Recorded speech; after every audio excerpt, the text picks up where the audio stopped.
allocetron and silanocetron. So these are the two drugs used here. Okay, so allocetron and silanocetron. Okay, so these are the drugs which are used in treatment of patients with IBS. Okay, so this is very important thing to know. Okay, so with this we are the important thing about IBS is over. So IBS is again one important topic in GIT, which is again a high yielding topic for exam. The topic is very small, but if you're sure about the topic, then definitely you're going to get 4 marks. Okay, so this is about IBS. Okay, coming to the next question, bone marrow picture of a patient with anemia is given. Okay, what is your diagnosis? Okay, so if you see here, it is going to be a paucity of bone marrow is present. Okay, and if you see the numbers are very less and you have lot of vacuoles, okay, vacuoles and decreased numbers. Okay, out of that you have one cell, okay, which is going to be, which we are going to discuss now. Okay, and this condition is associated what? Okay, if you see this, okay, this is actually a giant pro-normoblast. Okay, this picture shows a giant pro-normoblast.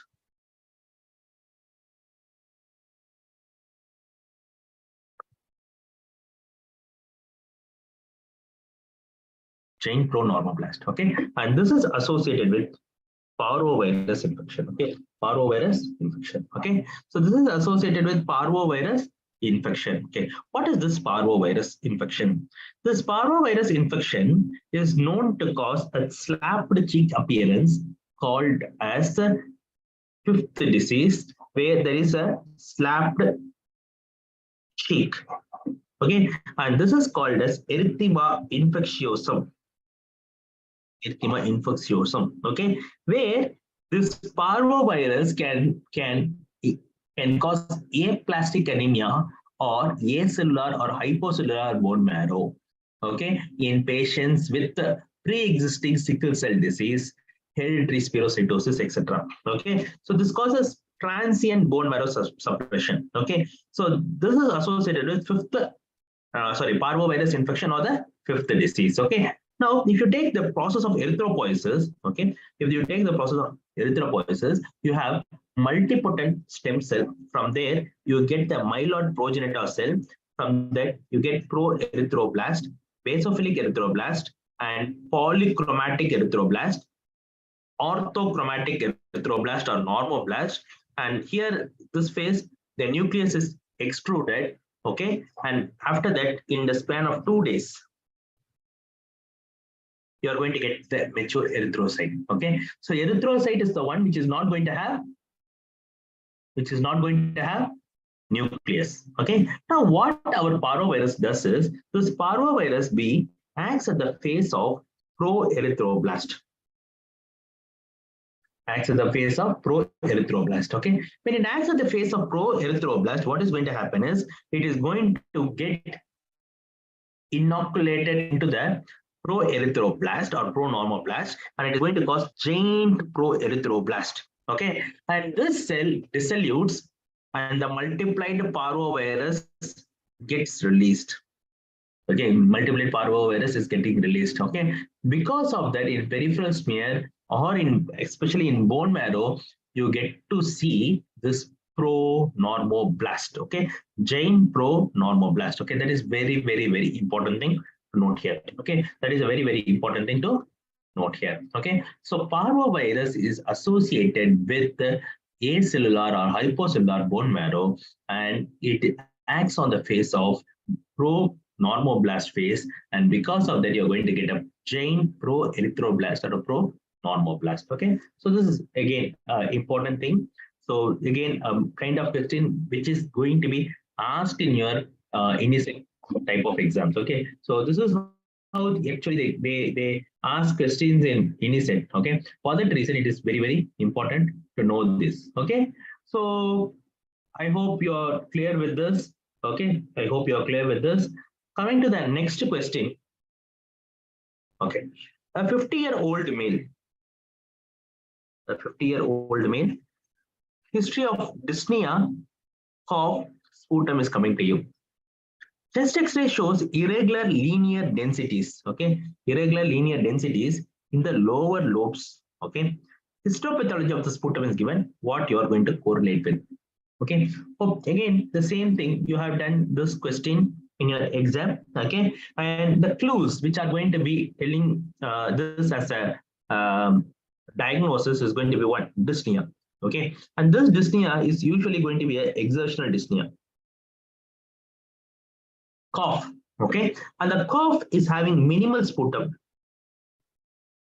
Okay, and chest X-ray shows irregular linear densities, which is going to involve the lower lobe. Okay, so if this is the lung, there is going to be irregular linear densities, especially over the lower lobes. Okay, and this is going to give a shaggy appearance of your lung chest X-ray, and this is going to give appearance called as polyleaf appearance. Polyleaf appearance. Okay, if you take these people, okay, lung, it is going to involve the lower lobe. So lower lobe means it is going to be more commonly associated with asbestosis.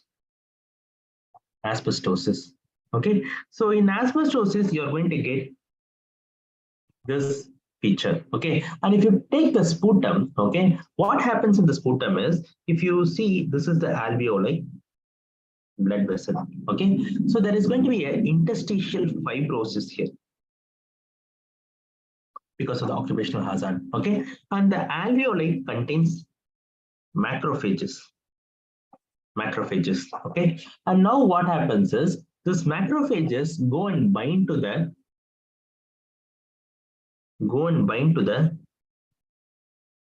fibers of asbestos. Okay, fibers of asbestos, and they are going to form a dumbbell shaped bodies like this. Dumbbell shaped bodies like this.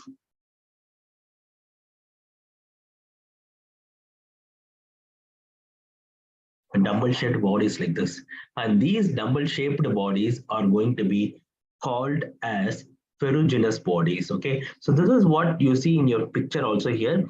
You see a dumbbell shaped body.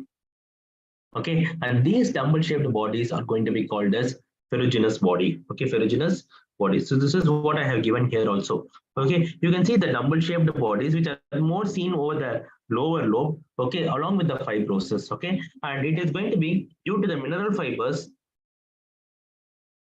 with ferroportins. Okay, ferroportins, they go and bind to the macrophages. Okay, and they're stained by papaniclostrain, where you're going to get a blackish or a dark yellow color structures. Okay, that is going to be dumbbell in shape, and it is called as ferruginous bodies. Okay, ferruginous bodies, very, very important. Okay, so there is going to be a hemosiderin coat with the asbestos fibers in the macrophages forming this double shaped bodies called as ferruginous bodies. Okay, ferruginous bodies, very, very important. Okay, so this is what I was also discussing to you. Okay, so this is again a very, very important topic. Okay, asbestosis and silicosis, you should be very thorough before you go to exam. Okay, so that is very, very important.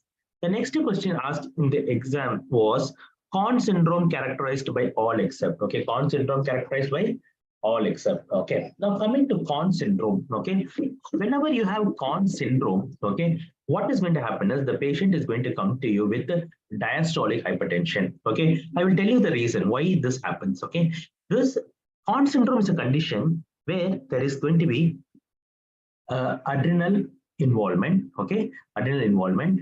Because of the adrenal involvement, you have either adrenal adenoma or adrenal hyperplasia, but it's going to be primary hyperaldosteronism, where if it is going to be an adrenal adenoma going to cause, then it is going to be called as Conn syndrome. Okay, now if this is the kidney, this is the adrenal gland, this is the mass. Okay, this mass is going to de novo produce aldosterone.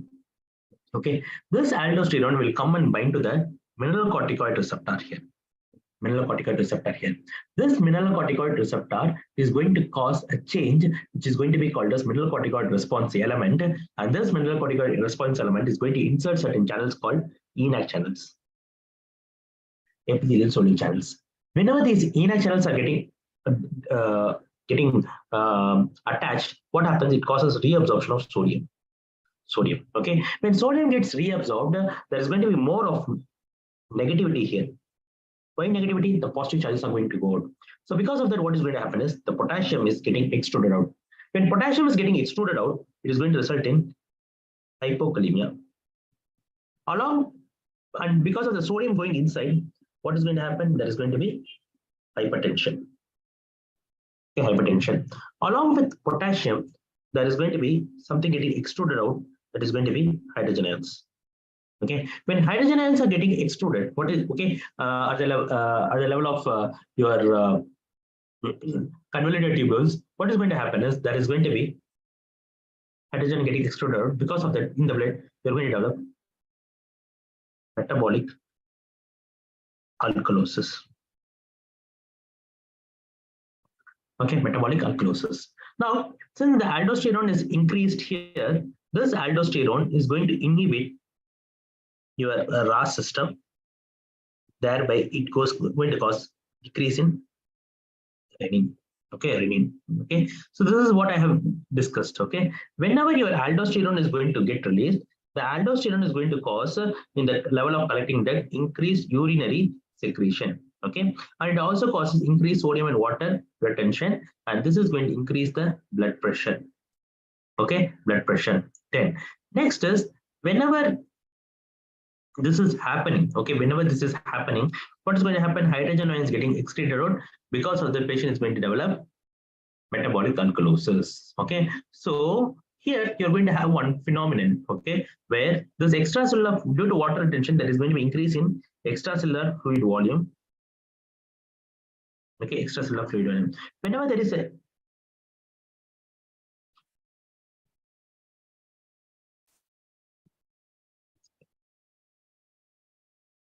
there is a increase in the ECF volume,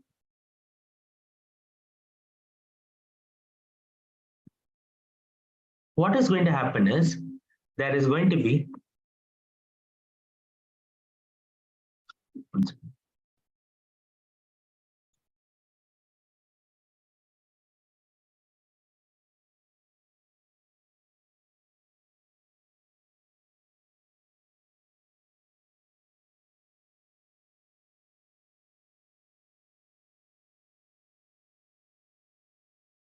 so there is going to be increase in ECF volume. This ECF volume increase is going to, the volume increases, it's going to stretch the atrium. When it stretches the atrium, what is going to happen is from the atrium, we are going to get release of ANP. What this ANP does is this ANP will start sending your sodium and excess water outside. So it is going to result in a euvolemic status. And this phenomenon is called as aldosterone escape phenomenon. Aldosterone escape phenomenon. Okay, this is called as aldosterone escape phenomenon. Okay, so this is very, very important thing to note here. Okay, very, very important thing to note here. So coming to the options, there is going to be hypokalemia. Yes, hypokalemia is going to be there. Okay, hypertension. Yes, hypertension is going to be there. Okay, and this is going to usually cause, whenever there is an excess aldosterone, there is going to cause muscle weakness. Okay, but it is not going to cause edema because of the aldosterone escape phenomenon. Okay, because of the aldosterone escape phenomenon, there is going to be no edema here. So that is the option which is going to be ruled out. Okay, that is the option which is going to be ruled out. Okay, so I hope I'm clear with this. Okay, so this is again a very, very, very important thing you should know. Now coming to the next question. Next question.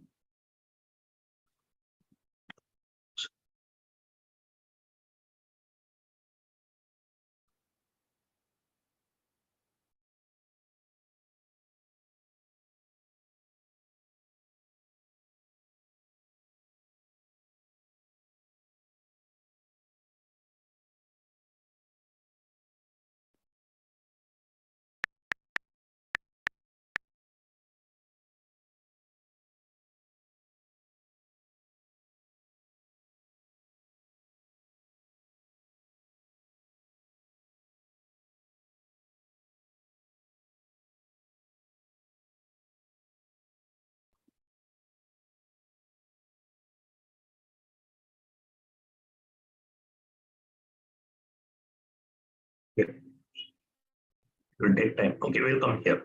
Which of the following crystals is matched to its characteristic? Okay. So this patient is the patient who is having crystal deposit disease. Crystal deposit disease. So what happened is you are going to aspirate the crystals and you're going to see under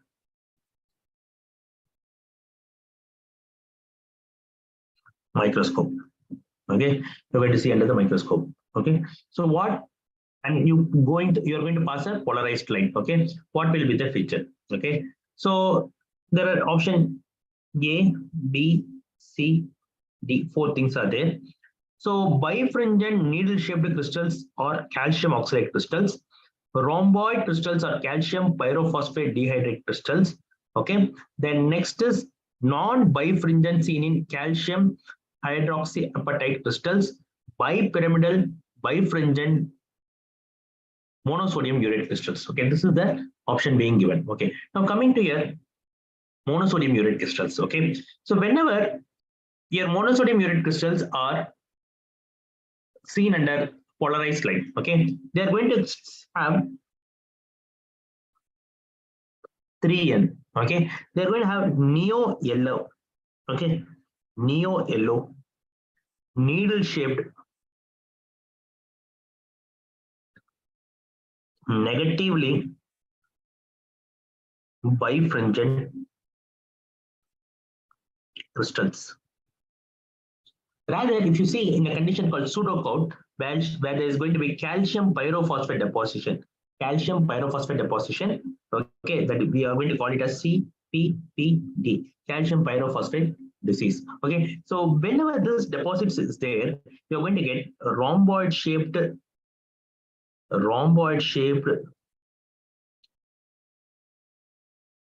crystals. Okay, and these rhomboid shaped crystals are blue in color, and they are going to be bifringent, positively bifringent. Positively bifringent. Okay, so that is going to be the status of the crystals seen here. Okay, that is going to be the status of the crystals seen here. Okay, so once again,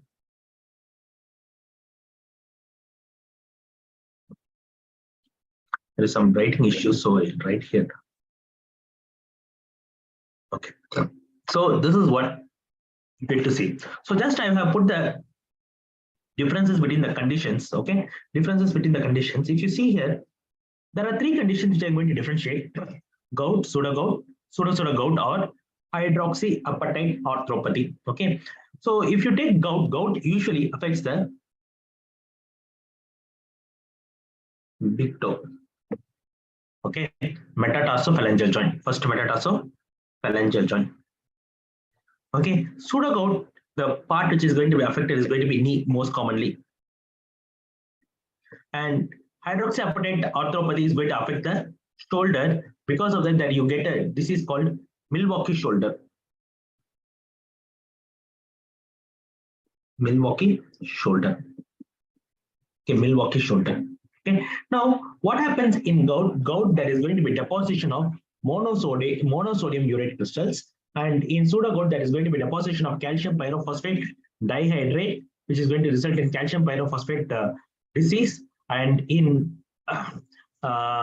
pseudogout, you're going to get hydroxyapatite, which is going to be basic calcium phosphate. Okay, basic calcium phosphate. Okay, so here the crystals are going to be needle shaped crystals. Here it is going to be rhomboid crystals, whereas you don't get any kind of appearance, specific appearance in your pseudogout. Okay,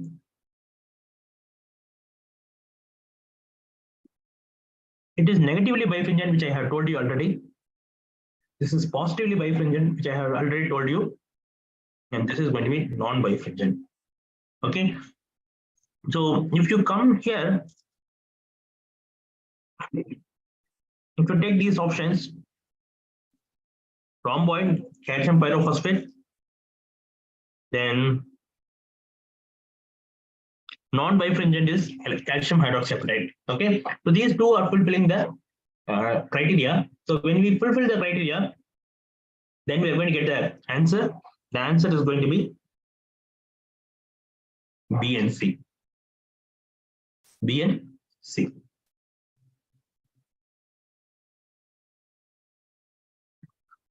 Which of the following statement is correct about enteropathic arthritis? Okay, which of the following statement is correct about enteropathic arthritis? Okay, so what is this enteropathic arthritis?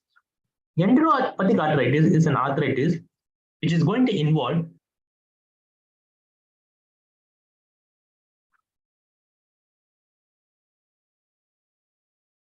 appendicular system as well as axial system. Axial system. Okay, so if you take this condition, you can divide into quasi-articular and polyarticular. Quasi-articular is one which is going to involve less than 5 joints. Yeah, there is going to be more than 5 joints. Okay, less than 5 joints, more than 5 joints. Okay, here it is going to be asymmetrical involvement. Here there is going to be the persistent inflammation for months to years. Here the lower limbs are more affected. Self-limited episodes are there. Usually concomitant with IBD relapse. That is, it correlates with IBD relapse. Okay, there is high chances of extra-intestinal manifestation. Coming to type 2 or polyarticular, where the inflammation is going to be there for months to years and it is going to be erosive. It is going to involve large and small joints equally. It can be symmetrical or asymmetrical. Okay, and it is clinical courses independent of IBD activity. Very, very important. Clinical courses independent of IBD activity. Okay, then it is associated with uveitis. Associated with uveitis. Okay, so that is very, very important. Okay, so oligo is a mirror of IBD. Okay, poly is going to be independent. Poly. Okay, this is very, very, very important. Okay, and this also IBD is associated with Crohn's disease more than ulcerative colitis. Crohn's disease more than ulcerative colitis, and it is going to be having more of colitis than ileitis. Again, is very, very important. Okay, so these are a few things about your IBD arthritis. And coming to your enteropathic arthritis, this condition is going to have erosions which are going to be little late. Okay, then subclinical GI lesion in AS resembles ulcerative colitis. Okay, so that is also wrong. Okay, that is also going to be wrong.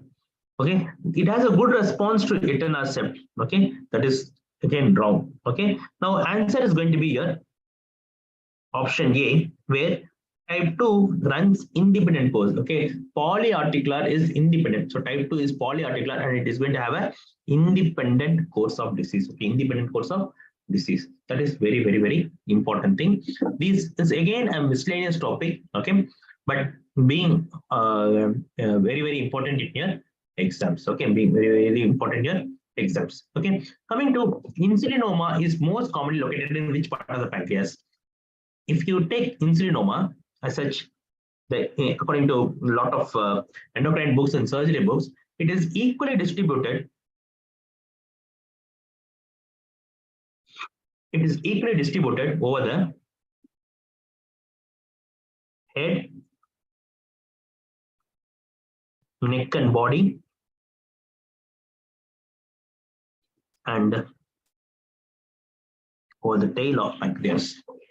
Okay, it is equally distributed over the head, body, and tail of pancreas. Okay, so this is going to be one of the important neuroendocrine tumor. Okay, if you take gastrinoma, the gastrinoma is usually due to location the carcinoma triangle or a Passaro triangle. Passaro triangle, okay, which is associated with Zollinger-Ellison syndrome. Okay, Zollinger-Ellison syndrome. Okay, and if you see the treatment for this condition, the treatment is PPA and somatostatin analogs. Treatment is PPA and somatostatin analogs. Okay, coming to insulinoma. Insulinoma is characterized by hypoglycemia. Okay, it is located equally in your head, body, and tail of your pancreas. Okay, and the treatment is going to be a potassium channel drug, which is going to be your diazoxide. Okay, diazoxide. Okay, then coming to gluconoma. Glucagonoma is one condition which is characterized by a characteristic skin rash called necrolytic migratory erythema. Necrolytic migratory erythema. So glucagonoma, the drug of choice is going to be somatostatin analogs. Then vipoma. Vipoma is also called as Werner-Morrison syndrome, where you are going to have watery diarrhea, hypokalemia, and achlorhydria, and this is also called as WHA syndrome.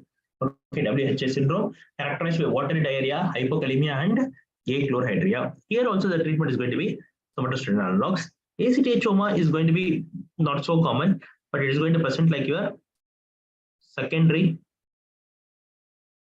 Cushing's. Okay, secondary Cushing's. So these are the few neuroendocrine tumors, which is very important, very important. So again, this is again going to be a surgery-like question, where how you are going to treat the tumor. Okay, if it is going to be insulinoma, if it is going to be a exophytic or peripheral for head and distal lesion, then you go for tumor enucleation. Okay, whenever the head location is either deep or invasive or close to the main pancreatic duct, then you go for pancreatic or duodenectomy. Okay, if distal in location, okay, then distal pancreatectomy. And if there is going to be regional nodes involvement, if you see, it is going to be not present, so regional node dissection is not required for insulinoma. Regional node dissection is not required for insulinoma. This is very important. Surgical point of view, it is very important. When you are going to go for tumor enucleation, pancreatic or duodenectomy, and distal pancreatectomy, this is again important. What are the following of features of Sjogren syndrome except? Okay, so Sjogren syndrome,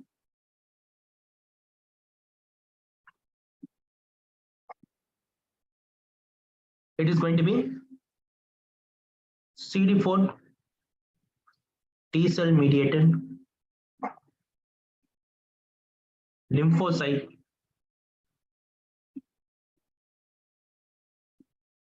infiltration. Here there are two types: primary Sjogren's, secondary Sjogren's. Sjogren's is more commonly associated with rheumatoid arthritis. Primary Sjogren's is actually de novo. There is no reason, and this disease is females more than males. Now, what are the following are features of Sjogren syndrome except? Okay, so this is the question. Okay, so it is going to be associated with two antibodies. This is going to be the Rho-La antibodies. This is going to be SSA, SSB. So this is correct. Okay, if you take primary is associated with HLA-DR3,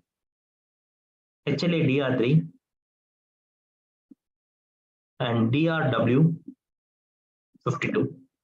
HLA-DR3 and HLA-DR52. Okay, so again, this is correct. You have to go for lip biopsy, and the lip biopsy is taken, and you take focus score.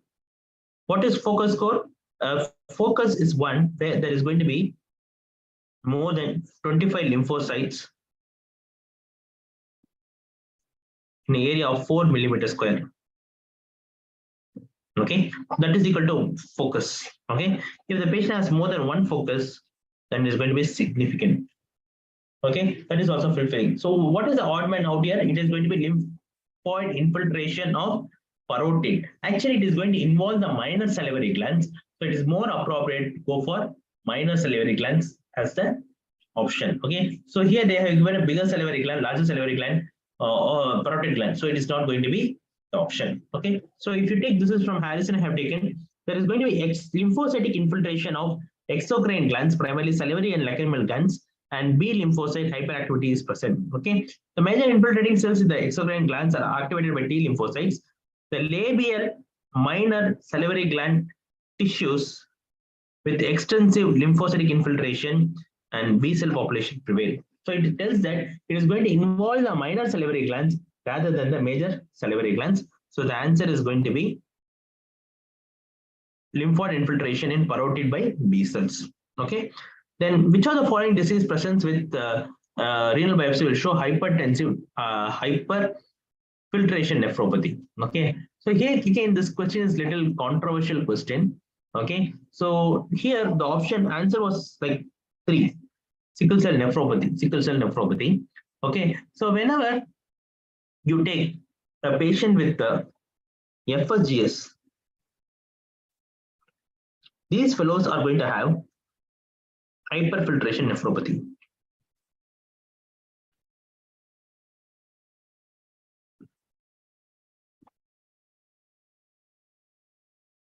Okay, and this is seen in sickle cell disease and in diabetes mellitus.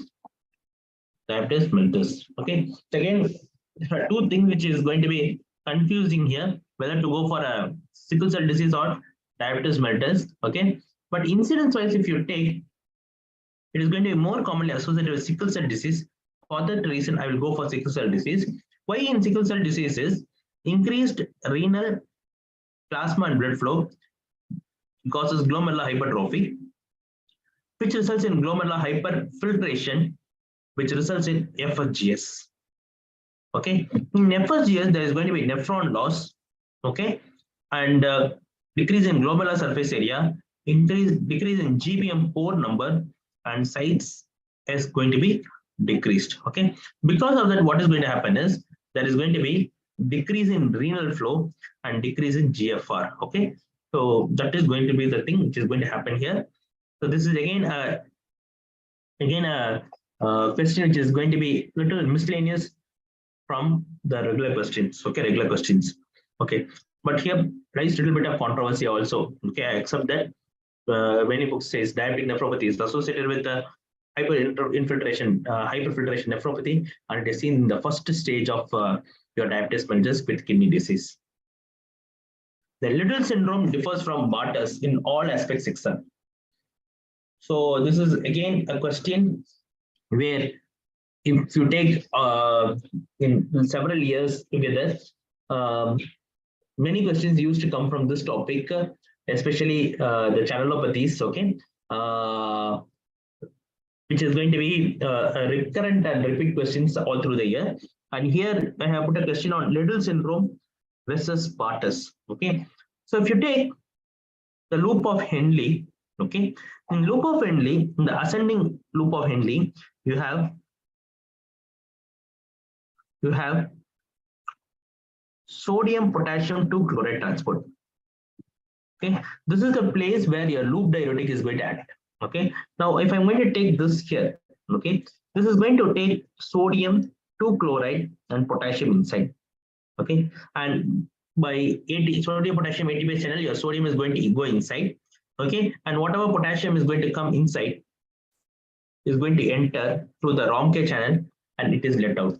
Okay, and whenever the potassium comes here, there are a lot of positivity here. To counteract the positivity, what happens is calcium and magnesium is going to go into the blood. Okay, by transcellular pathway. Okay, by transcellular pathway, it is going to go. Now, what happens is, the patient is going to have,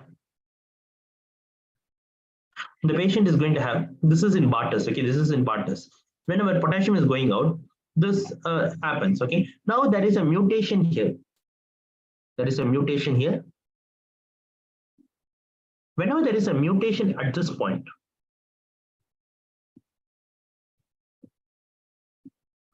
what is going to happen is sodium is not going to go inside, 2-chloride is not going to go, potassium is not going to go. When this is not happening, what is going to happen is this is also not going to happen. Because of this, the patient is going to have hypercalciuria bar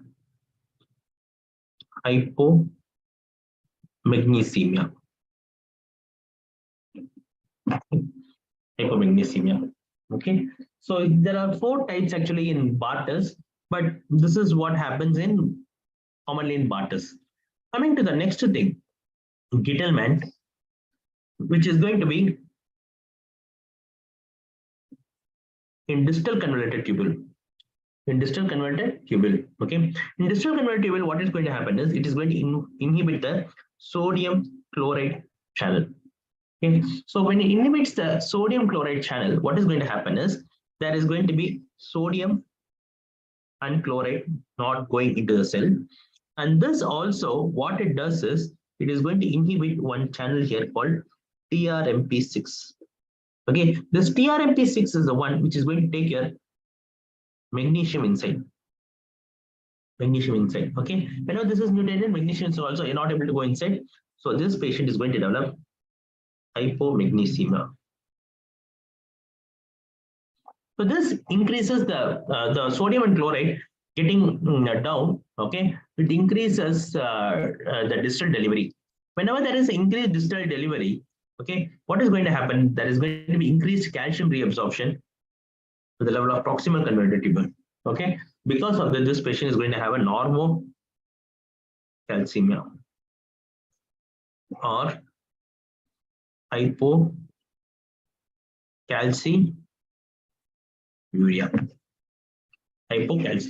Okay, so this is what happens here. So see the differences between Bartus and Gitelman. Okay, so it is going to be autosomal recessive. Okay, then defect in thick arseninic loop of Henle, defect in the distal tubule. Okay, defect in the distal tubule. Okay, next is going to be your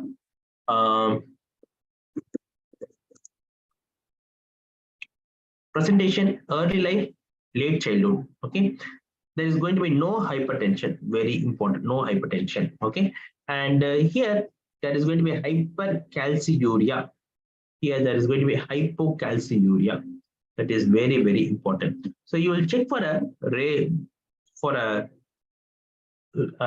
important thing, which is going to be a urinary calcium creat ratio. Urinary calcium creat ratio. Okay, that is what you're going to calculate here. Okay, that is very, very important thing, which is going to be urinary calcium creat ratio. Urinary calcium creat ratio. Okay, why this is important is based on this you're going to classify the patient. Okay, classify the patient. So how you are going to classify the patient? Okay, which I will discuss little later. Okay, little later. So if urinary calcium creatinine ratio is increased, okay, then it is going to be Bartus. When it is normal or hypercalciuria is there, it is going to be Gitelman. Coming to Liddle syndrome, okay, Liddle syndrome. So if you compare here, Bartus syndrome and Liddle syndrome are going to have difference here. It's going to be AD, it is going to be AR. Okay, so it is AR in inheritance, it is going to be AD in inheritance. Okay, AD in inheritance. Okay, that is one important difference which you are going to see here. Okay, very, very important. Okay, then next is there is going to be the activating mutation of sodium channel. In Liddle's, there is going to be a mutation over the ENaC channel. Okay, whenever there is a mutation over the ENaC channel, what is going to happen? It is going to increase the sodium intake inside. Okay, whenever it is going to increase the sodium intake inside, what is going to happen? It is going to result in increasing hypertension. Okay, then next is it is going to send out the potassium and potassium and hydrogen ions. Okay, when it sends a potassium and hydrogen ion, what is going to happen? Here there is going to be hypokalemic alkalosis. Hypokalemic alkalosis. The same thing happens in your waters also. Okay, waters also. Why? Whenever there is going to be inhibition of sodium to chloride potassium channel, what is going to happen? There is going to be increased distal delivery of sodium. Okay, whenever there is a increased distal delivery of sodium, what is going to happen? There is going to be activation of the macula densa, and your the RAS system is activated, and this RAS system activation is going to result in increased aldosterone. And because of the increased aldosterone, what is going to happen? There is going to be increased sodium water retention, plus the patient is going to have increased potassium excretion and metabolic alkalosis. So these two conditions are common in both your Barters and Riddles. For that reason, it is going to be the odd man out here. Okay, odd man out here. Okay, following is true about papillary necrosis except. Okay, so which are the following is true about papillary necrosis except. Okay, coming to papillary necrosis is going to be if this is going to be your kidney, this is going to be your pyramids. Papillary necrosis is going to occur over the tip of the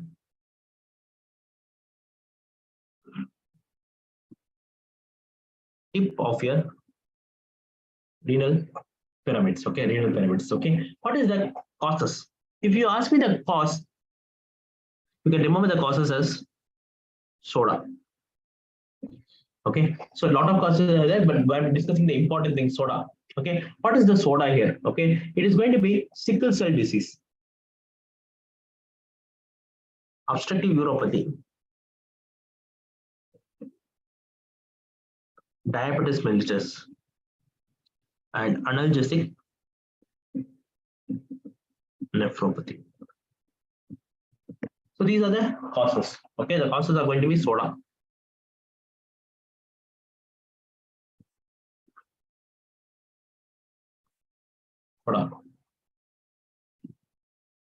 So this is soda. Okay, so what happens here? Okay, what happens in this condition? So if you take here, that is going to be certain risk factors, and diabetes is a very important risk factor. So this is ruled out. Okay, then next is the patient presents with bilateral fever, chills, abdominal pain, and hematuria. So whenever there is a necrosis, the patient is going to present with fever, okay, chills, abdominal pain, and hematuria, which sometimes a lot of time people will think that it is going to be a case of pyelonephritis, but it will turn otherwise. Okay, then what you're going to do is you're going to look for clinical features. The clinical features involve fever, chills, right? So this is what we have discussed. Okay, now what will be the radiological finding? Previously, what happened is in papillary necrosis, they used to go for the contrast enhanced CT. And if you see the contrast enhanced CT, normally what you get to see is you get to see here a ball on T appearance.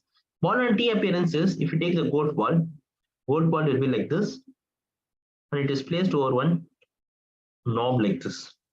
This is called as ball on T appearance. Okay, this is called as ball on T appearance. Okay, ball on T appearance. Then next is the next step is going to be fornix excavation. Okay, the fornix excavation is it is going to become elongated, and there is going to be a fornix excavation. Okay, like this. Okay, then next phase is going to be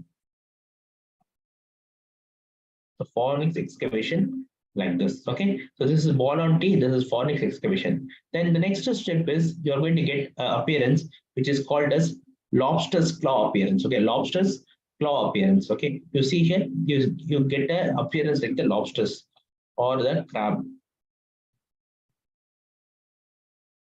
Okay, The next step is you're going to get a ring like this, and this ring is called as the signet ring. Okay, signet ring. Okay, the last phase, this area, whole area gets obliterated, and you're going to get a clubbed calyx appearance. Okay, you're going to get a clubbed calyx appearance. So coming to the options, okay, so patient is going to present fever, chills, abdominal pain, and hematuria. Diabetes mellitus is a very important risk factor, and the renal signs is seen as a ring sign in pyelogram, which is going to be pathognomic. Okay, so here the odd man out is going to be bilateral. Okay, very rarely bilateral is odd man out. So if you take any question, whatever questions till now we have seen, okay, these questions are like the questions which are having a lot of application. Okay, so this is how questions are being asked in your regular exam also. So with this we'll finish the 11th question. So for you people, I give you 1 minute break, you can relax, and then we'll start with the next question. Okay, just relax, and then we can start with the next question. Okay, just relax yourself, we'll go to the next question.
Okay,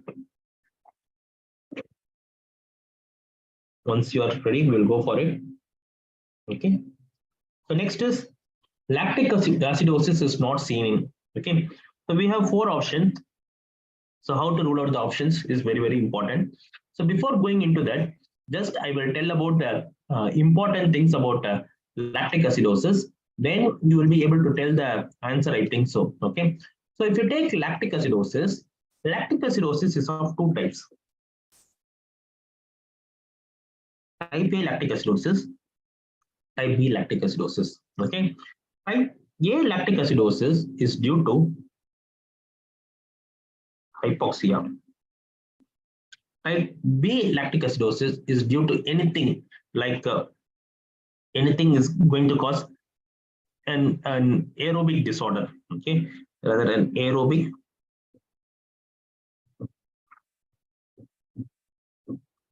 disorder, where this is going to be non-hypoxic. Okay, no aerobic disorder. So here there is going to be a decreased oxygen delivery.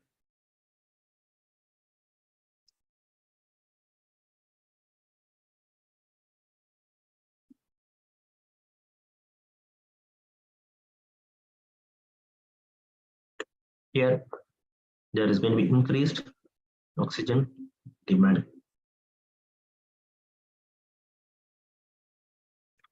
Increased oxygen demand.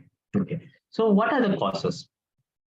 If you see here, if I have put here, this is going to be due to circulatory insufficiency, anemia, mitochondrial enzyme defects, and inhibition of respiratory chain by cyanide and respiratory failure. So anything, any condition which causes hypoxia is going to cause this condition. Okay. Rather, if you come to the disorder which is going to be type B, where there is an aerobic disorder, where there is going to be increasing oxygen demand. It is associated with malignancy. Okay. is associated with malignancy, is associated with the use of OHs like metformin,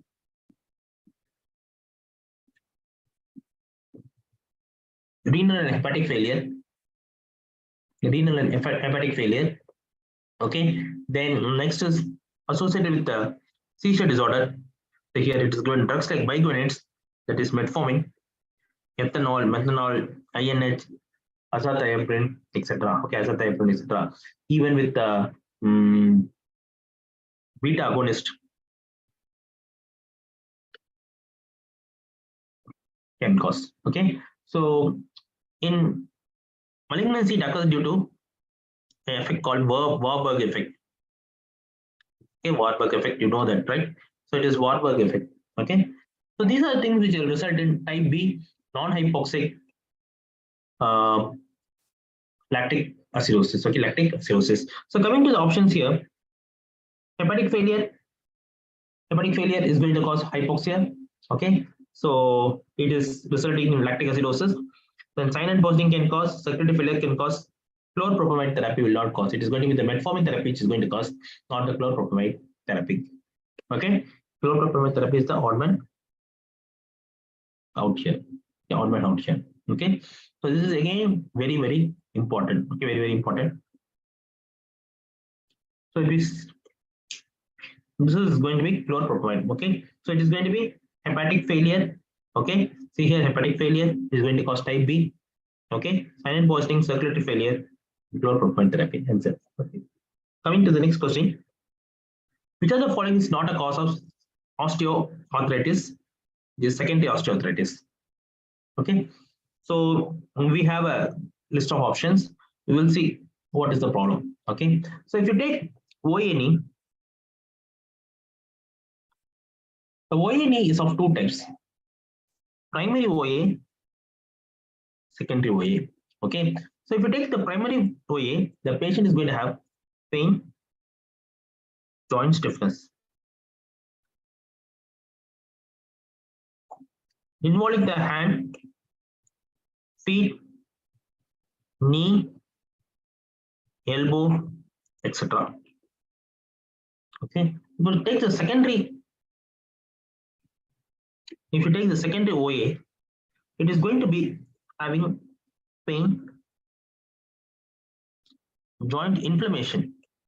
Okay, there is going to be signs of injury or trauma.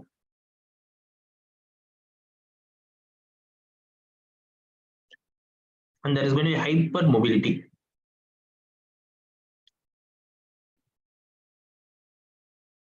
So here what you're going to do, you're going to go for X-ray, physical exam, and arthroscopy. Okay, and here you're going to do the same thing here. Apart from this, you're going to go for arthrocentesis.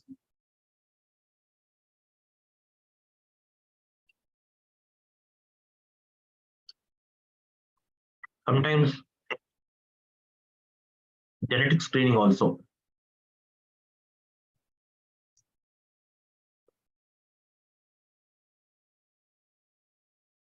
What are the causes of your osteoarthritis?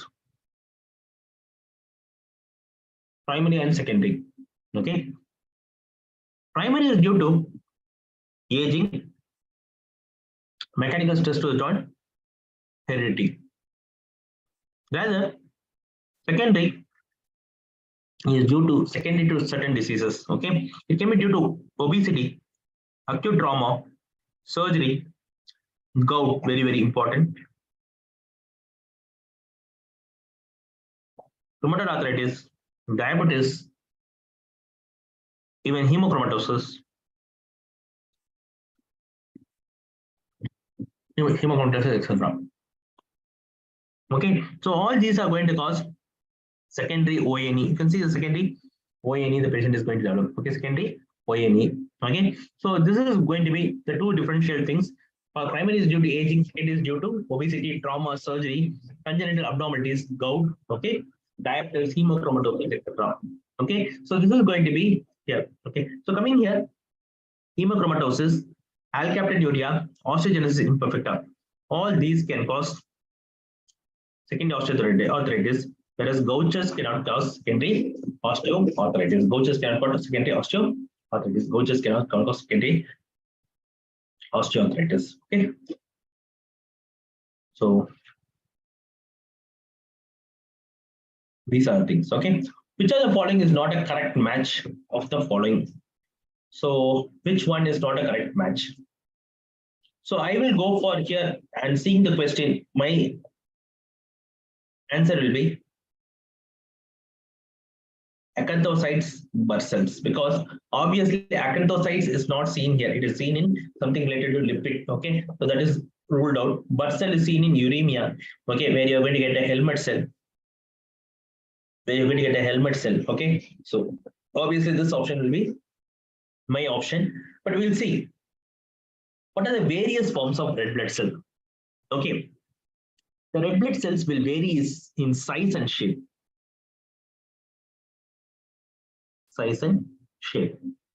Okay, so you're going to have variation in size, which is called as anisocytosis.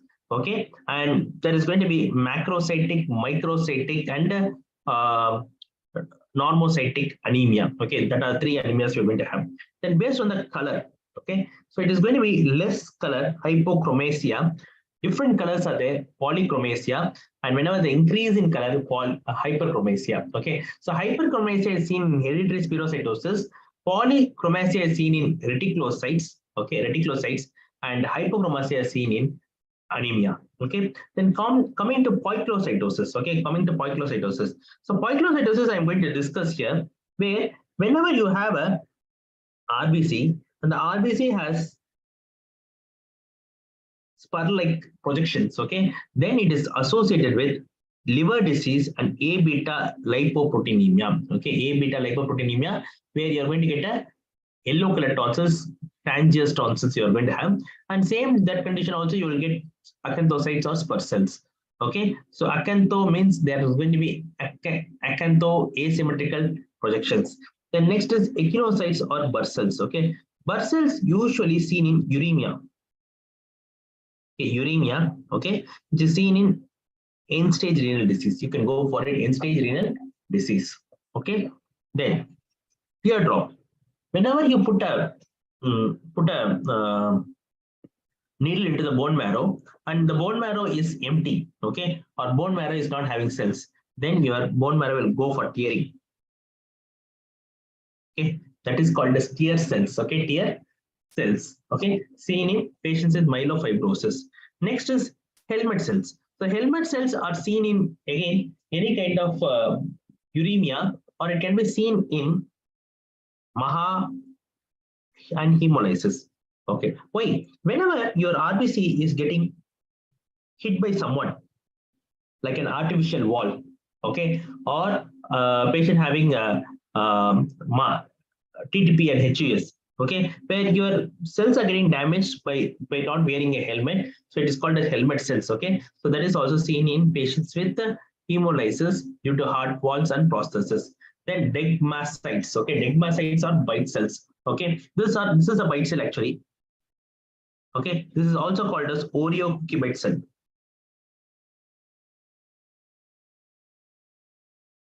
Okay, this is due to removal of Heinz bodies by splenic macrophages. Okay, so it is like looking like someone has bitten the RBC. That is called as degmacytes. Then elliptocytes. Elliptocytes are seen in hereditary elliptocytosis. Then spirocytes are seen in hereditary spirocytosis.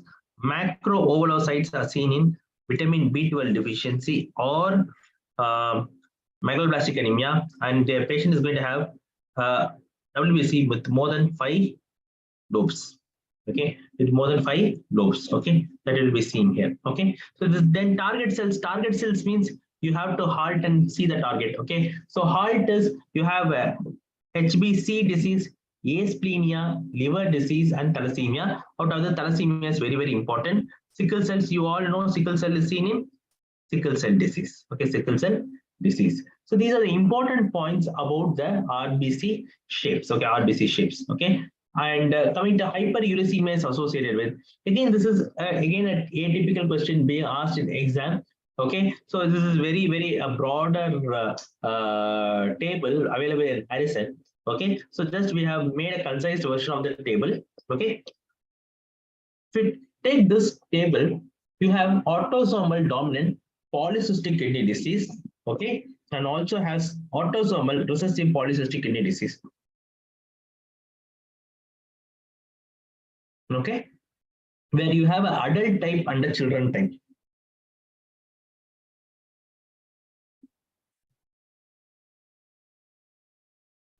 Okay, now what is this nephronostosis? Okay, nephronostosis has three types: 1, 2, 3.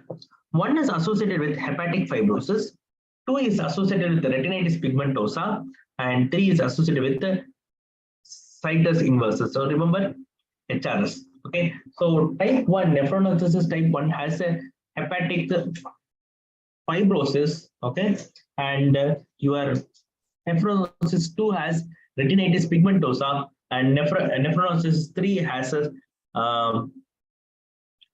sorry, I told wrong. HSR. Okay, HSR. Okay, it is going to be hepatic fibrosis, situs inversus, and retinitis pigmentosa. Okay, so these three things are to be remembered. Very important, because this is going to be asked as a potential question. A patient with multiple system kidney presents with hepatic fibrosis and is autosomal recessive inheritance. Okay, due to fibrocystin involvement. Okay, due to fibrocystin involvement. If the question is being asked like that, then it is going to be indicating that patient is going to be having nephronostosis 1. Okay, so this is going to be one important thing. Okay, so here coming to the next thing, medullary cystic kidney disease. Okay, medullary cystic kidney disease is associated with the hyperuricemia. Okay, medullary cystic kidney is associated with hyperuricemia, and this hyperuricemia is associated with gout. Okay, this hyperuricemia is associated with gout. Okay, this is associated with gout. Okay, and this is very important. Coming back to your question, if you see this question, hyperuricemia is associated with medullary cystic kidney disease. Okay, nephronostosis associated with situs inversus, retinitis pigmentosa, and also with hepatic fibrosis. Okay, then coming to the next thing. Okay, this tuberous sclerosis. Tuberous sclerosis is of two types: TSC1, TSC2. Okay, the chromosome number is 9, 16. Okay, this condition is associated with one important renal feature, which is going to be called as renal angiomyolipoma. Okay, renal angiomyolipoma. Okay, that is very important thing to note here. Okay, then this patient has high chances of renal cell carcinoma. Renal cell carcinoma. Okay, and coming to von Hippel-Lindau syndrome, again, this von Hippel-Lindau syndrome is very important because it is again the chromosome number 3. VHL is 3 and 3 letters, chromosome number 3. Okay, and is also associated with the renal cyst and renal cell carcinoma. It is also associated with what important thing, it is going to be hemangioblastomas. Okay, hemangioblastomas are associated with the von Hippel-Lindau syndrome. Okay, so that is again an important point to note for your exam. Hemangioblastomas are associated with von Hippel-Lindau syndrome. Okay, then okay. So the answer here is going to be medullary cystic kidney disease. Okay, coming to the next question here, which of the following is associated with Coombs positive hemolytic anemia? Okay, Coombs positive hemolytic anemia. Okay, so if you see here, Coombs test. Okay, based on that you have two types: warm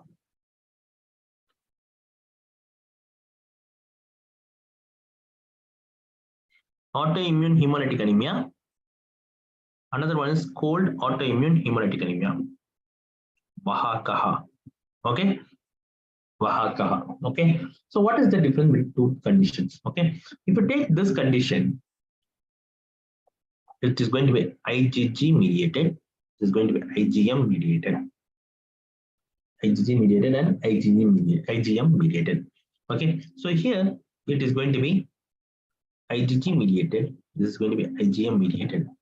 Okay. In peripheral smears, you are going to get microspirocytes or spirocytes. Here you can see RBC aggregation like Rolex formation. Okay. Direct spume test is done, which is going to show IgG and IgM. Etiology.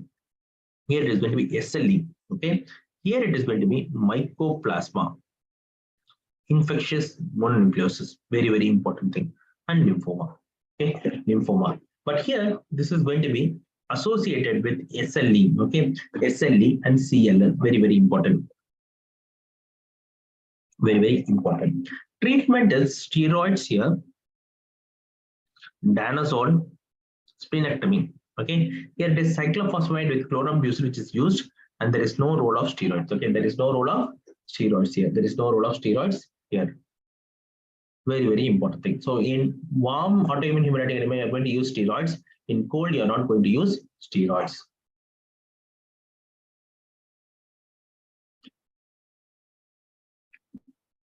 Fulminant hepatic failure is commonly seen with. These are the four options. Okay. So here, everything they have given viral. Okay, viral. Okay. So they have given two Ds also. So why? How to check for it? How to see?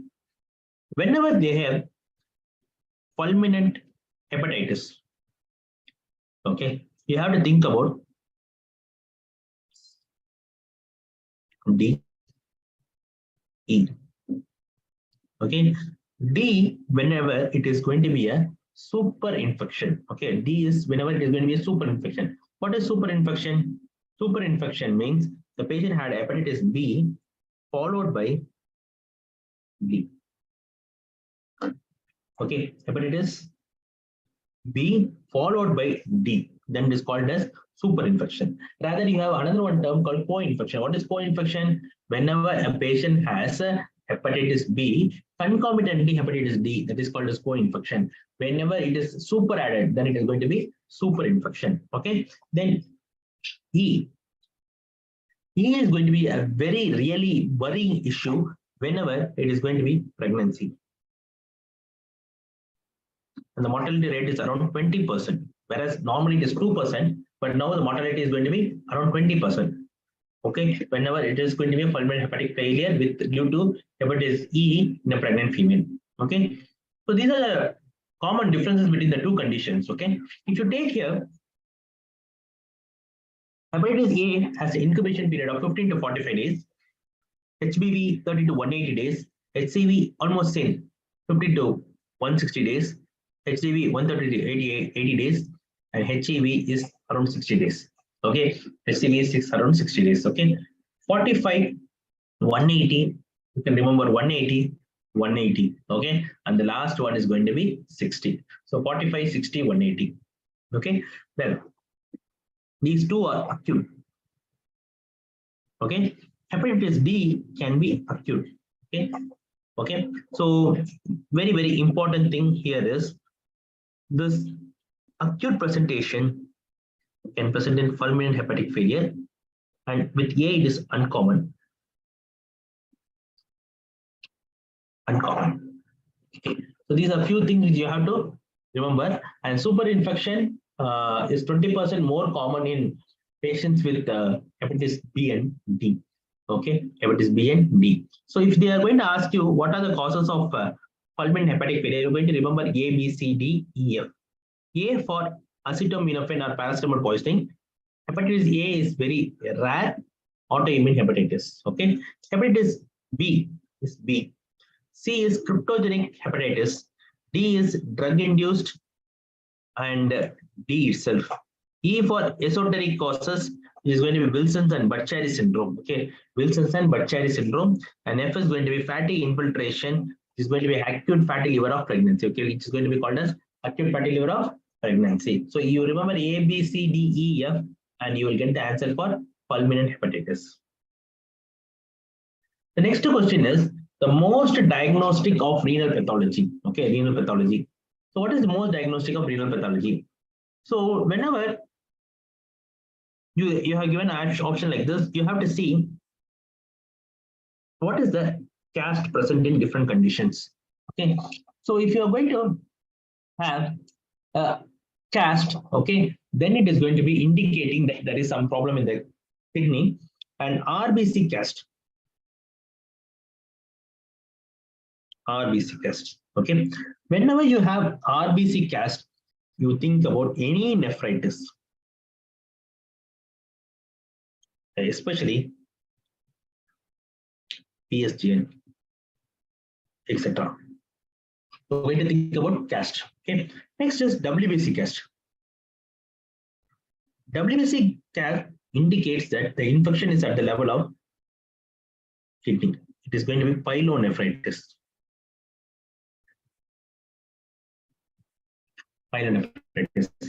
Next is granular caste. Granular caste is seen in acute tubular necrosis, and it is going to be muddy brown in color. Okay, it is given here muddy brown in color. Okay, muddy brown in color. Okay, it is going to be muddy brown in color. Next is fatty caste. Fatty caste usually is seen in nephrotic syndrome. Okay, what you get to see here is you get to get a cross-like appearance. It is called as Maltese cross appearance. Maltese cross appearance. Maltese cross appearance. Okay, few books use like this also. Maltese cross appearance. Okay, Maltese cross appearance. Then Baxi caste. Baxi caste is seen in CKD. Island caste is non-specific. Island caste is non-specific. So if it is going to be the question here, okay, the question is going to be here. Which of the following is going to indicate that the patient is having a definitive renal pathology? Okay, so renal pathology here, out of these things, it is going to be the coarse granular caste. Coarse granular caste. Because if you see here, Island caste is non-specific. Okay, we don't have a caste called epithelial cell caste, calcium oxalate crystal caste. Okay, you can have triple phosphate bone stones, but you cannot have a calcium oxide crystals as caste. Okay, so the answer is coarse granular caste. Coarse granular caste. Okay, we'll go on to the next topic. So what is A? What is A? If you see here, A is the RBC caste. What is B? What is B? B is usually, it is going to be a WBC caste. C, granular caste. You get a granular caste. Okay, that is going to be diagnostic of kidney pathology. And this one is the Maltese cross. Okay, Maltese cross. And you also have a Island caste, which is this is non-specific caste seen in the urine. Okay, so these are things about the caste in the kidney. Okay, coming to the next one. In diagnosis of chronic renal disease, the pathology causing renal dysfunction should be present for at least. So whenever you want to label a patient as CKD, he should have symptoms for at least 3 months. That should be the answer. Okay, why it is so? Okay, so I have put a small Venn diagram where you are going to see the different terminologies. The first one is called AKI, okay, acute kidney injury. Acute kidney injury is a condition where your creatinine increases by more than 50% or by 0.3 milligram per deciliter or oliguria. Okay, so it is going to be more than 50% in 7 days. It is going to increase by more than 0.3 in 48 hours. Okay, or patient having oliguria.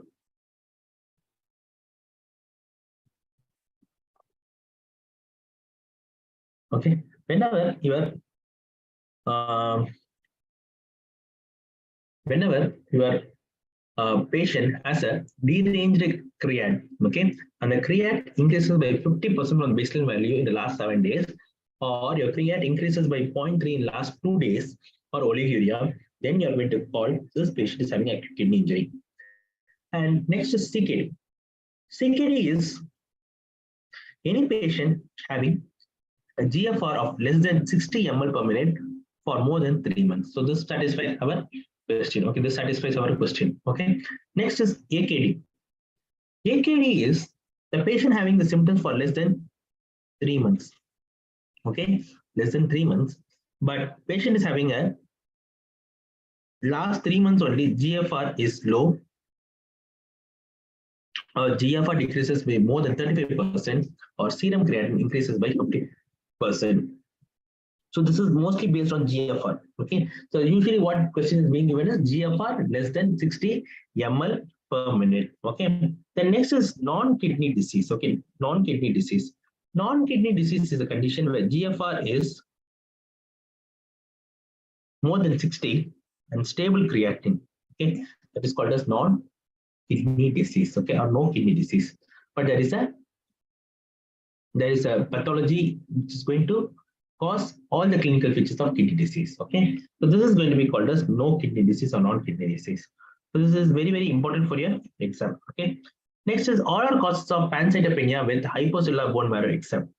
Okay, so here the easy thing which you can identify from the question is there is going to be something like a named syndromes. Okay, named syndromes in that especially Fanconi syndrome and Schwarzman-Diamond syndrome. All these are syndromes associated with hypocellular bone marrow, and the people have already the list of causes for hypocellular bone marrow should be able to answer the question. And if you see here, this myelofibrosis is going to be a part of your myelodysplastic syndrome, and this is not going to be a part of pancytopenia with the hypocellular bone marrow. So coming here, if any patient is coming to you with the hypocellular bone marrow or hypercellular bone marrow, okay, hypocellular bone marrow, you are going to have inherited conditions and acquired conditions. In inherited conditions, you have Fanconi syndrome, Schwarzman-Diamond syndrome, and also you have a condition called dyskeratosis. Dyskeratosis, okay, and dyskeratosis congenita. This dyskeratosis congenita is characterized by abnormal nails, reticular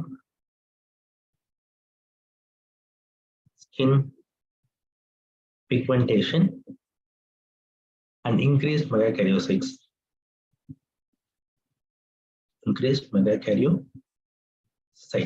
Okay, so these three are required to label a patient is having hypocellular bone marrow with the patient having any of the following. Okay, hypocellular bone marrow, and patient is also having a willingness to go for home. Okay, then you're going to go for this thing, and the causes are going to be inherited causes and acquired causes. And in inherited causes, you have Fanconi anemia and Schwarzman-Diamond syndrome. In acquired causes, you have a very big list. Okay, very big list. Okay, so that is very, very important. Coming to hypercellular bone marrow. All myelodysplastic syndrome are going to cause hyperplastic bone marrow, and patients with megaloblastic anemia, okay, of any cause like malabsorption, etc., are also going to have hypercellular bone marrow. Okay, hypercellular bone marrow. Okay, so this is very, very important thing. Okay, so you have to differentiate what are the conditions where there is hypocellular bone marrow. So hypocellular means you have to think about two congenital conditions. One is going to be your Fanconi anemia. Second one is going to be Schwarzman-Diamond syndrome, and you can also use dyskeratosis congenita. Okay, dyskeratosis congenita. Okay, and acquired causes, all the connective tissue disorders, radiation, infections, etc., are going to cause hypocellular bone marrow. Coming to hypercellular bone marrow, you have any malignant infiltration or vitamin B12 deficiency.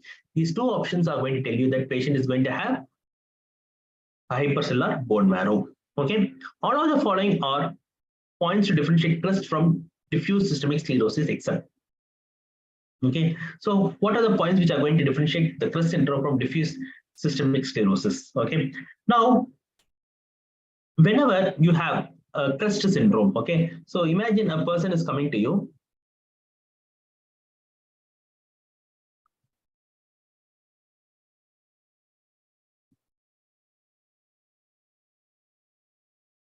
Okay, whenever you have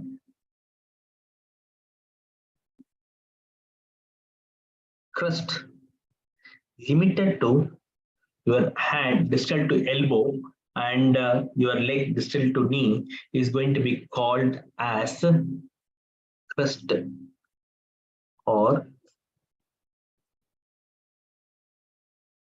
localized, sorry, are going to be called as limited scleroderma. If you take scleroderma, it is of two types. Okay? One is going to be a localized one or a systemic one. Systemic is going to be your crust syndrome. Crust syndrome, okay, which is going to be a crust syndrome. Okay, so what is the point which differentiates? Okay, so first point which is going to be here, which I feel very important for you to people to know is pulmonary fibrosis. Pulmonary fibrosis is more common in systemic. Pulmonary hypertension is more common in your limited. Okay, the next is renal crisis. Renal crisis is more common here. Okay, then otherwise everything is almost same. Okay, the next antibody is anti-centromere body. So cluster syndrome, you're going to have anti-centromere antibody. Okay, whereas in systemic sclerosis, which is going to be scleroderma or a generalized form where you're going to have anti-topoisomerase antibody. Okay, anti-topoisomerase antibody. So these are the few things we have to remember. Based on this, if you see here, there should be on both the conditions there is going to be nail fold capillaries, okay, without dropout, okay, without dropout. Whereas dropout will be seen in primary Raynaud's phenomenon. Okay, dropouts will be seen in primary Raynaud's phenomenon. Okay, next is presence of anti-topoisomerase antibody. Okay, so presence of anti-topoisomerase antibody is going to differentiate, right? Presence of anti-topoisomerase antibody is going to differentiate. Okay. Okay, distal extremities and face is only involved. Yes, correct. Associated with subcutaneous calcinosis and pulmonary hypertension is correct. So answer should be actually A. Okay, so nail fold capillary dilatation without dropout is not able to differentiate here because in both the conditions you're going to get dilatation without dropout, and this is going to differentiate only in primary Raynaud's versus secondary Raynaud's. Okay, so the answer is going to be nail fold capillary dilatation without dropout. Okay. Coming to the next question, panniculitis in SLE is called as. Okay, so now I have 4 pictures for you. Seeing the 4 pictures, you're going to tell me the diagnosis. What is the first picture? The first picture is going to be your. The first picture is going to be your lupus perineum.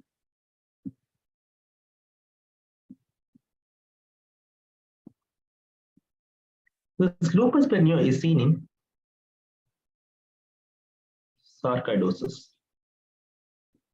Okay, the second picture you can see that subcutaneous fat is getting atrophied. Okay, and this is a case of your lupus profundus. It is going to involve the fat and it is going to be lupus panniculitis.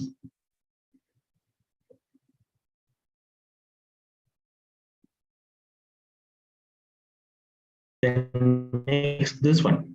If you see a child or any adult for that reason coming skin involvement, okay, and this skin involvement is extensive, okay, you take the scrapping and see for AFB, AFB will be positive and it is going to be called as lupus vulgaris.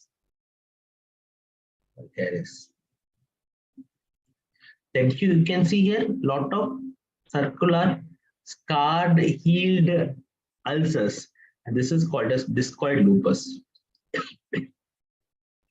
This is called as discoid lupus. Okay, so if you see here, which one is correctly matched here?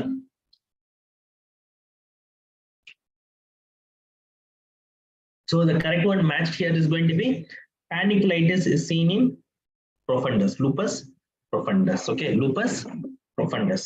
Okay, coming to the next thing, aplastic anemia with hereditary spherocytosis is precipitated by. So usually whenever you go to your exam, you will have questions like one question will be there, the third or fourth question, and there will be another question which is going to be somewhere around 110, which is going to be close related to the third or fourth question. Okay, so like the kind of question is here, where aplastic anemia, hereditary spherocytosis is precipitated by. So you're going to give me the answer here. What should be the answer here? So from the point which we discussed already, it should be parvovirus, right? Parvovirus. Yes, it is parvovirus. So answer is going to be parvovirus. Parvovirus B19 infection is the most common cause of transient aplastic crisis in any conditions of hemolytic disease. Okay, so any patient with hemolytic disease, which can be sickle cell disease, autoimmune hemolytic anemia, G6PD,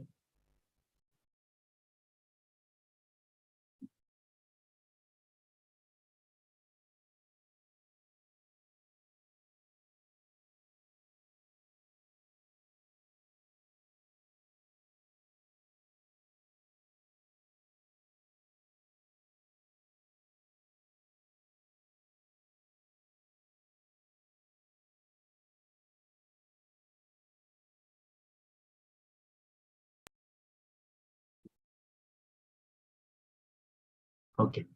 So G6PD deficiency, all hemolytic diseases, if this patient is going to develop a aplastic picture, then think about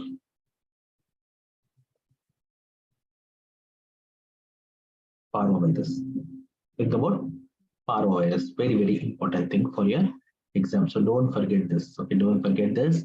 Don't forget me at the time of exam. Okay, romba important thing in hematology. Aplastic anemia, and every year they are asking questions. Okay, so அதனால நீங்க ரொம்ப sure no aplastic anemia. Causes should be in fingertips for aplastic anemia. Okay, so இதெல்லாம் ரொம்ப முக்கியமான விஷயம். Okay, then next, which of the following screening test is incorrectly matched? Which of the following screening test is incorrectly matched?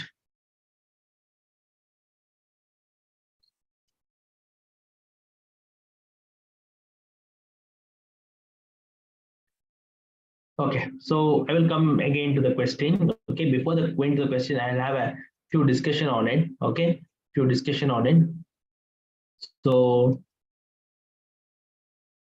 see, whenever you have your clotting cascade, you have an extrinsic pathway, intrinsic pathway, and these two pathways will converge at factor 10 to 10A. Okay, from factor 10A, we have conversion of hydrogen to 5A. Okay, so if you take this one, it is going to be extrinsic pathway and it is going to be monitored by PTNR, and this is going to be intrinsic pathway which is going to be monitored by APTT, and this part is going to be monitored by thrombin type. All right, any doubt here? Hope you don't have any doubt here. Okay. Okay. Okay. So now you have clotting factors 2, 7, 9, 10. Which are going to be vitamin K dependent clotting factors. Okay, and that is going to be your extrinsic pathway. So coming to this one, so it is going to be 2, 7, 9, 10. Okay. Then next is fibrinogen to fibrin conversion is going to be monitored by thrombin time. So fibrinogen to fibrin time. Okay. So it is going to be monitored by thrombin time. So it is correct. Okay. Next is 2, 7, 9, 10. Okay. 2, 7, 9, 10 is monitored by PT. Here it is.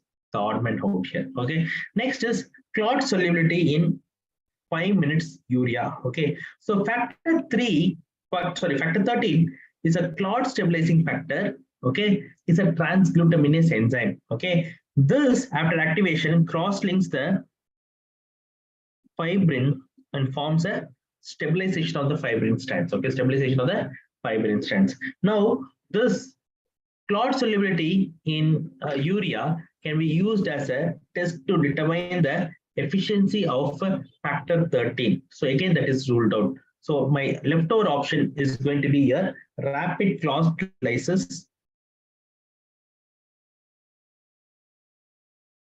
with alpha-2 plasmin inhibitor. Okay, with alpha-2 plasmin inhibitor, rapid clot lysis with the alpha-2 plasmin inhibitor is the odd man out here.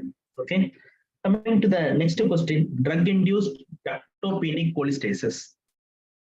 Drug-induced ductopenic cholestasis. Okay. So this drug-induced ductopenic cholestasis is a condition where there is going to be a vanishing bile duct syndrome. Okay. What is this vanishing bile duct syndrome? Okay. So there are certain drugs which are known to cause fibrosis or damage to the bile duct. Okay. And out of these drugs, it is going to be a result. These drugs going to cause cholestasis, and these cholestasis is going to cause further worsening of the jaundice. Okay. Now, whenever you talk about drugs, it is more commonly associated with antibiotics and psychotropic drugs. Okay. So especially whenever the patient is being on certain drugs like your ampicillin, okay, amoxiclav, clindamycin, erythromycin. Okay, erythromycin. So all these drugs are going to cause ductopenic cholestasis. Then psychotropic drugs or psychiatric drugs are also known to cause your vanishing duct syndrome. So you have to remember the names. There is no other go. Okay, there is no other go. But remember antibiotics. Antibiotics is associated with vanishing duct syndrome, especially ampicillin, okay, and amoxiclav. Okay, amoxiclav. You can also include clindamycin and erythromycin here. Okay, then you can include all antipsychotic drugs. Okay, especially tricyclic antidepressants like amitriptyline. Okay, then your haloperidol. Okay, haloperidol, very important. Haloperidol, chlorpromazine. Okay, chlorpromazine you can include. So based on this, chlorpromazine is there, amitriptyline is there. Okay, and anti-epileptic drugs also known to cause vanishing duct syndrome, anti-epileptic drugs. So I'm going to include the anti-epileptic drug, which is going to be a carbamazepine. Okay, carbamazepine. So all the three are included. So what is the odd man out here?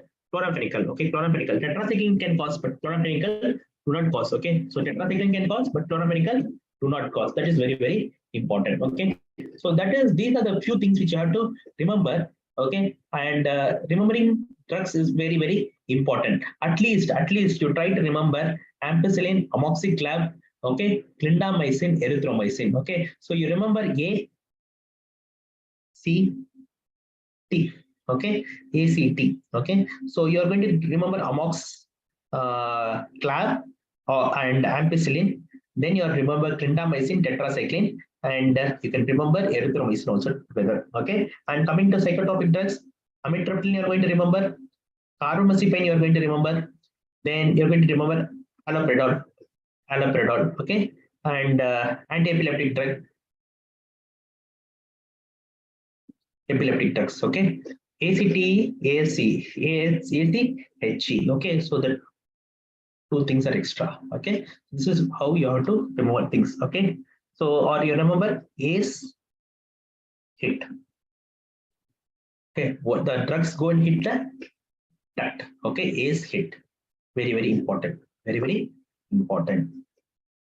So any doubt here? Hope it's clear, right? Hope it is clear.